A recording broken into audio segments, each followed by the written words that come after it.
Alright, so here's the third video of this batch. I think I might make this consistent, we'll see. But I'm in the same shirt, but I put my hair this way so it can feel like a new video. But I got one last topic for this batch, and it's about this article on The Guardian. So if you haven't been here before, my name is Daniela, and on this channel I like to talk about different belief systems and attach it to our self-awareness journey. Why do we believe the things that we believe in? How do we process this different content that we consume? What is our overall fruit in this world as we navigate all the different ideas and thoughts? So today's belief system is about security without money. Do you believe you can achieve security without money in this life, on this earth? And it's inspired by a woman. Her name is Jo Nemeth. The Guardian wrote an article about her. So here we have, meet the woman who lives without money. I feel more secure than when I was earning. So what I want us to do in this session today is, if you have time, go ahead and read through the article. But I'm going to just point out some of the quotes that came in this article. And if you haven't read it, I'll go ahead and share what's all happening here. So let me just give you a brief summary of the article before we dig into some of the quotes. So Jo Nemeth, she's a 56-year-old woman in Australia who made a bold decision back in 2015. She stopped using money completely. No job, no bank account, no income. She didn't do it because she had to. She did it because she didn't want to participate in systems she saw as harmful to the planet and to people. Since then, she's built a life around growing her own food, bartering, and relying on strong community ties. She says she actually feels more secure now than when she was earning a paycheck. Her lifestyle challenges a lot of assumptions we make about safety, value, and what it means to live well. So I don't know if this is wrong or right. I want to know if you all are considering this idea or this belief system of having security even though you don't have money. Now, one of my primary missions here on the earth is to live forever. I want to achieve eternal life, but I also want to live life more abundantly while I'm alive. If I happen to not make it, I want to see what that feels like. I want to also achieve moving away from the suffering mentality and also tapping into the fruits of the spirit and love and kindness, and really seeing that manifest itself on this earth, on this planet. So I'm always looking for new ideas or different perspectives on how people are finding some joy in this life. How are they loving life, y'all? So that's what when I had took this pause and this break and I'm saying I need to come back on YouTube, I said, how do I want to approach my YouTube? How do I want to approach these conversations? Because there's a lot of content out here that can feel a little heavy, and I don't think I want to go that route. I don't think I always want to look at it that way. But there's also different thoughts and ideas and perspectives that can be exercised. Like, how do we respond to that? Does that make us think? Does that make us consider something new in our lives? Can we apply something that we've learned from someone else into our own life? Okay? All right. So what we're going to do here is I'm going to just share a few things that stood out to me in the article. And then I want to know what your feedback is with a question. Before I saw this article online though, I did see this on Instagram. So let's take a moment and look at some of these comments before we go into some of the quotes and conversation starters inspired by today's article. So one that stood out to me is, who pays for the house? That was a question someone had in a comment. So there's a woman, Jo Nemeth. She's living a life. She's living a life where she's not worried about money, but she's living with someone else. So I don't know who's paying for the house. Who is paying for the house?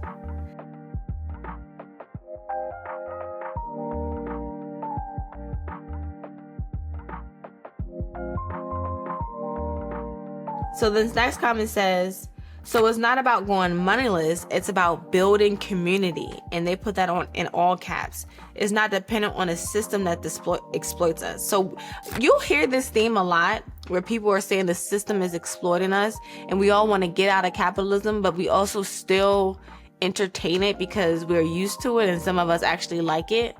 So when you feel exploited, how do you still navigate a system where you're dependent on certain things and then get above and beyond it. And it seems like Jo here is still having to depend on it, but in her own life, in her own world, she's benefited from just being careless about it, moneyless. This all sounds very satisfying, a life conducted prudently, but it seems to be a sweat equity situation rather than a moneyless life. After all, her friend is paying the bills, right? Women have lived this life for centuries, usually inside of marriages. What do you guys think about the comment? I'm not sure what I think about the comment because I got a little confused. Let's look at that last line. Women have lived this life for centuries, usually inside of marriages. So they lived a lot of their life inside of marriages, maybe? That's what I'm assuming. This one says, only someone with great privilege could choose this moneyless lifestyle and thrive. However, she is doing a lot of great things. Now, let's talk about belief systems, y'all. Let's talk about belief systems because this person says only someone with great privilege could do so, but she's living without money. I know a couple of people who've been doing this, okay? I don't know them personally, but I observe people in the United States of America. I have observed a few people in the United States of America who have been living off other people and they feel secure, okay? They feel secure, okay? Let's just read one last comment. This one says, not an example to set in this world. ATM. Friendships will strain and she will never have equal relationships again. So you know what's so interesting? You know why I love the comments? Because you can see how people think, like what are their belief system, what are their perspectives? And we all adopt a certain perspective because of our frameworks. When I initially saw this post, I didn't think of any of these comments, but they did add perspective. But I was just thinking like, okay, moneyless life. I'm so interested in how she was able to accomplish this goal. And then you have people who have the skepticism or the different layers of the conversation. It's like, oh, I didn't think about that. So I'm interested. What did you think about when you first hear about having a moneyless life? What is your belief system around that? I'm really curious. Again, I'm on this journey of life abundantly, even everlasting if I can. Can I do that without money? And is that the best route? Because sometimes it's like get as much money as you can and then you can tap into this world where you can do all these things like travel and XYZ. But if I don't have to worry about money, then I might not be going after this hustle and always concerned if the next dollar is coming. Now, for those who have an ear, this is anyone who believes in the Bible or have a relationship with God, it say, take no thought for tomorrow. I love that scripture. I like, give me that take no thought for tomorrow energy. Because when I do see the birds and the lilies and they chilling, yes, give it to me. That's the same thing here. How do I truly accomplish this if I say I believe in this thing? I want to know. Okay, so let's point out, we can go back to the article and highlight some of the things that Jo says. One is, I feel more secure than when I was earning. So she's saying she's living this lifestyle, she's more secure, and she's not earning any money. My question to you all is, what does security mean if it's not tied to income? Right? Isn't that a good question? What is security, okay, if it's not tied to income? I would think that security not tied to income. I don't even know, y'all. I don't even know. That's why I want to know what y'all think. I don't know. I do not know what security is without earning because, well, you know what? I think security to me would be very traditional. It's very traditional, but it does require someone else earning. Just not me. I just want to be happy. I want to be free. I want to be laughing. Someone who loves to do all the earning can do it because they have a desire to do so, but I need to earn right now. Okay, I need to earn. I'm in an economy where I need to earn, and I'm blessed and thankful. So I don't want nothing to come across to think that I'm not. Please keep everything in order at this moment in time. But as I practice and I explore these different perspectives in life, I sincerely just want to be laughing. Okay, I want to talk all day to my camera and hope that somebody sees the video that I publish when I feel like it, though. I don't want to have anyone dependent on me. Okay, I want to express and create when I want to express and create. But is that lazy? Like, if everyone decided they just want to be creators and they just want to be out here expressing, will the world fall apart and crumble? Do we need type A personalities to keep everything in order while the ones that's type B can go frolicking? I want to know. Okay, she also says, I realized I didn't want to earn money anymore because I didn't want to be a part of a system that is causing so much damage. So the question here with this quote is, can opting out of a system be an ethical stand, or is it a privilege? So we saw that comment earlier that said it was a privilege. Do you believe that's a privilege to be able to opt out? I don't know. It really depends on your perspective, friends. Because I've been seeing it in the hood. Okay, I have seen it, and they weren't privileged, but they was definitely living their most abundant life. They ain't had to do nothing but just have a good personality. I seen it, y'all. The next thing she says is, people assume I'm taking advantage of the system, but I see it as participating in a different system. Ooh, okay, Jo Nemeth. Jo Nemeth. That is a perspective for perspectives. She's participating in a different system. So this is why I think this stood out to me, because we are so used to one way, and everyone says this is the way, and we all try to get everybody on board on this is the system that seems most appropriate.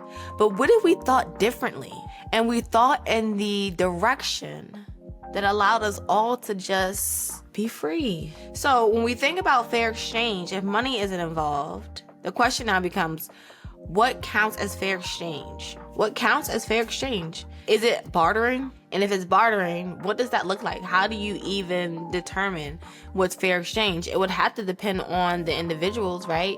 If I believe 2 apples are worth 1 pear because I love pears and I'm not that big on apples, then you can have my 2 apples because I want that pear. So that is an individual assessment. A lot of the systems that we can create for ourselves is an individual assessment. So this assessment is understanding, what is it that I want to get out of this life? What is it that I want to experience? What type of conversations do I want to have? What type of people do I want to be around?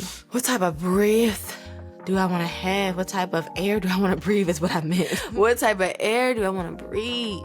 Okay, so let's look at this next one. It's not about living without money. It's about living without participating in capitalism. So the question is it possible to fully separate from capitalism while still relying on goods and services made within it? That's crazy. How wild is that? Right? It's crazy. It's so crazy because it's like there's this system called capitalism that people are fighting against, but at the same time, how can you fight against it and still depend on it? And because you don't want to depend on it, what is the process of what does that even look like? Like, who sets the rules and lets us know how do you break away from a system like that? If your belief system is that this system is harmful, but you still have to participate in it and participate in the system, doesn't that seem wild? I have to participate in a system that seems harmful, and the reason why I think this system is harmful is because X, Y, and Z, but I will participate in it. Like, now who sets the rules? Who's supposed to give you the blueprint? If that is your belief system, what blueprint are you going to follow? Or are you just really going to sit there and complain about how you hate capitalism until it just goes away because you keep complaining about it? Will it just, and who's going to make it go away if people are still dependent on it? All right, so this last one is, community is a big part of what keeps me feeling safe and well. And the question to you all is, are strong communities more valuable than financial wealth when it comes to well-being? This is really good because if I thought about the importance of a community, I do believe that there's so much value in having a community, because if we all have our different gifts and our different talents and we're pulling in, but it still involves some money in exchanges, but we're all pulling in based off of that idea, no one feels taken advantage of, and we're all coming to a place to support the next. I value villages. I value that support system. To have the support system definitely outweighs the money, because I imagine that if I didn't make a lot of money, but I had a village of a lot of people, and we all made something and we all contributed, that I would feel more secure. Because the thing about having to make so much money and only have 1 or 2 or 3 people a part of your village, and them not necessarily contributing to you, but just maybe just being someone you can call out on, is a lot more restrictive than having a village where everyone is dedicated and committed to supporting and loving one another. So to me, I believe a village is most important. So going into that community is so important. But in this case, we don't know much about Jo Nemeth's situation with her friend. But how does her friend feel about it? We don't know. Does her friend find value in being the one who's able to support this for her friend who has made this decision? We don't know. Some have speculated that this could put strain on a relationship.